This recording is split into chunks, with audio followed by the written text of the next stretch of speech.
Oke, assalamualaikum warahmatullahi wabarakatuh, teman-teman. Hari ini saya bersama pengrajin ukir di Desa Jaya Bakti bersama Bapak Kiswondo, Pak ya. Oke, Bapak. Setelah kita melihat karya ukiran Bapak ini ternyata menarik sekali, teman-teman. Nah, di sini ada beberapa pertanyaan yang mungkin harus Bapak jawab agar teman-teman permisa di sini tertarik dengan seni ukir. Nah, yang pertama, Bapak, apa yang menginspirasi Bapak untuk menjadi seorang pengrajin ukir, Pak? Hanya satu-satunya di Desa Jaya Bakti loh, Pak. Iya, itu karena kami itu kan punya niat iman, bahan-bahan baku yang bahan-bahan yang tidak berguna katanya orang-orang, daripada dibakar kan, mendingan dijadikan bahan seni agar ada nilai jualnya daripada pokoknya bahan yang terbuang. Kalau terbengkalai kan eman-eman ya, kasihan.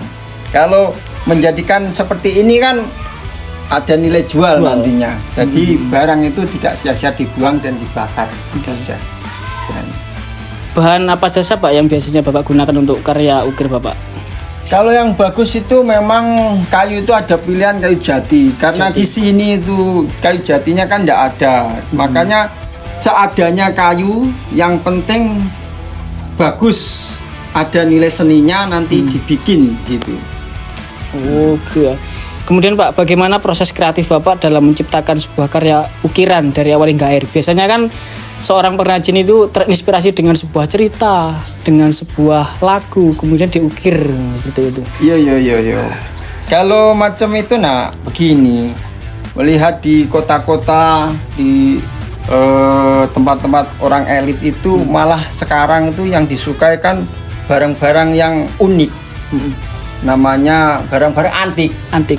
Makanya di sini punya inspirasi kayu seperti ini kelihatannya unik. Makanya saya bikin sebisa mungkin menjadi barang yang unik, begitu, Mas. Apakah ada teknik khusus, Pak, atau gaya tertentu yang Bapak favoritkan dalam membuat sebuah ukiran? Yo, memang kalau macam jenis ukiran itu ada jenisnya ya. Yang asli ada namanya Rahmayana, ada namanya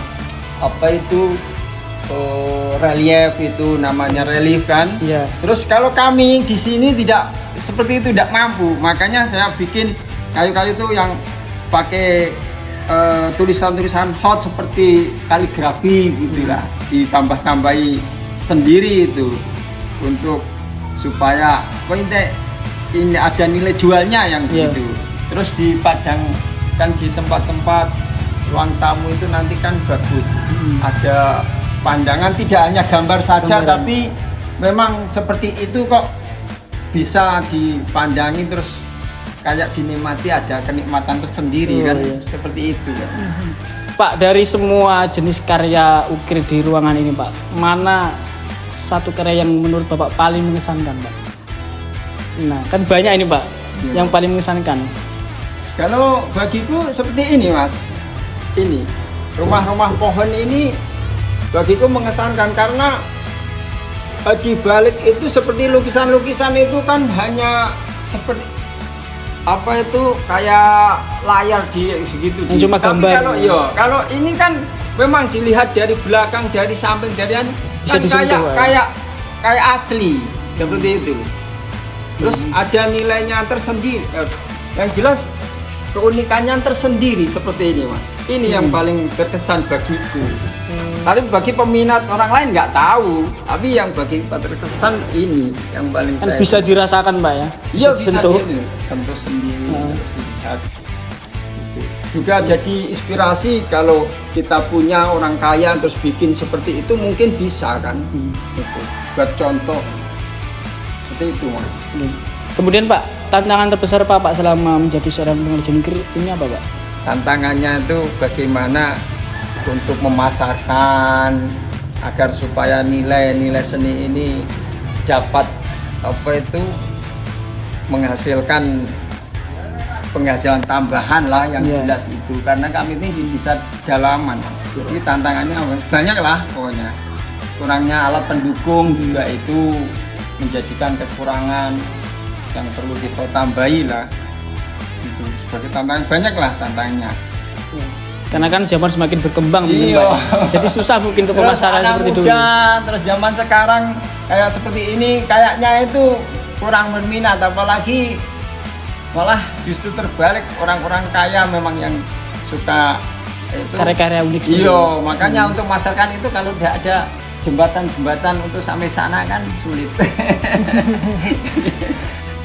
Untuk yang terakhir Pak, ini apa saran Bapak bagi generasi muda yang tertarik untuk belajar karya seni Pak? Nah, kan di sini banyak pemuda pastinya di desa Jaya Bakti Pak. Yo, sejak dulu kami itu menghimbau pada anak-anak kami itu jangan kamu sia-siakan waktu. Terus kalau bisa mari kita tuh belajar semampu mungkin apa yang kamu suka. Kalau bisa itu semua yang di lingkungan kita itu jadi bermanfaat seperti itu Mas. Jadi supaya hal-hal seperti ini tidak banyak terbuang atau dimakan api saja tidak, tapi dimanfaatkanlah, difungsikan semaksimal mungkin agar supaya ada nilai jualnya nanti, terus menjadi tambahan untuk generasi ini. Daripada kita itu melamar pekerjaan yang belum tentu, tapi kalau punya pengetahuan seperti ini kan kita bisa mendukung dulu sebelum punya penghasilan yang tetap. Seperti ini ada yang bisa apa itu tidak orang yang mampu terus memasarkan lah. Itu kan lebih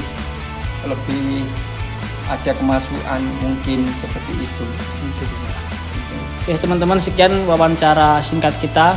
Intinya sebuah karya ukir seperti ini harus dilestarikan oleh anak-anak muda Pak ya. Jangan sampai hilang. Jangan lupa. Pokoknya kalau kepengen bisa datang sini. Bisa dipelajari Pak ya. Insya Allah bisa. Karena ilmu itu kalau tidak belajar mungkin ya tidak.